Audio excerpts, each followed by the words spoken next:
大家好，我是 Younger。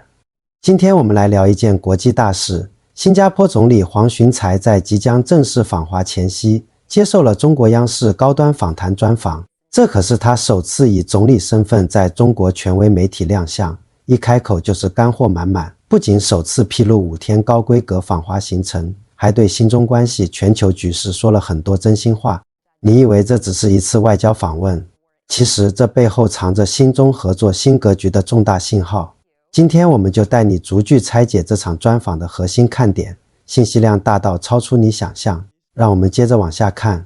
专访一开始，主持人就问了个犀利的问题：当上总理后感受如何？黄循财的回答特别实在，他说自己有近30年从政经验，但当总理做再多的准备都不够。你看，这可是实话。总理职位的挑战远比一个部长复杂多了。他还特别感谢团队支持，让交接平稳顺利。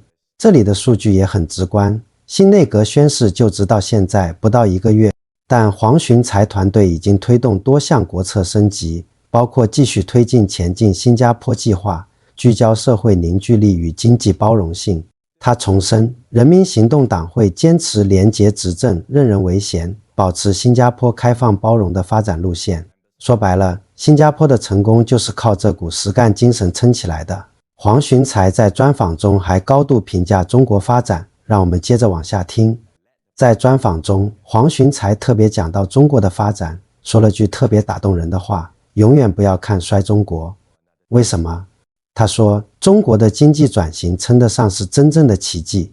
他提到过去20多年里，多次亲访中国多个城市，见证中国从基础设施到创新领域的巨大变化。数据更有说服力，中国过去10年年均 GDP 增速保持在 5% 以上，城镇化率从 53% 升到 65%，5G、人工智能、绿色经济等新产业高速发展。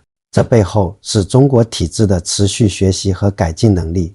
黄循财还盛赞中国人民，说中国人民的创造力、应变能力、奋斗精神，让他始终对中国未来充满信心。听到这儿，你是不是在想，面对复杂的全球格局，黄循财的小国生存哲学是什么？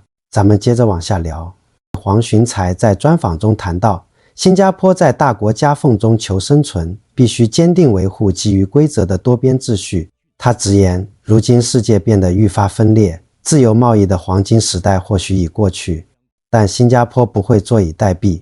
黄循财说，要通过区域一体化拓展伙伴关系，包括 RCEP 区域全面经济伙伴关系协定、CPTPP 全面与进步跨太平洋伙伴关系协定等合作机制，积极应对挑战。面对中美摩擦，他委婉批评美国加征关税的做法，说这是美国国内情绪的反应，但美国恰恰是全球化的最大受益者，应该更开明地看待自身利益。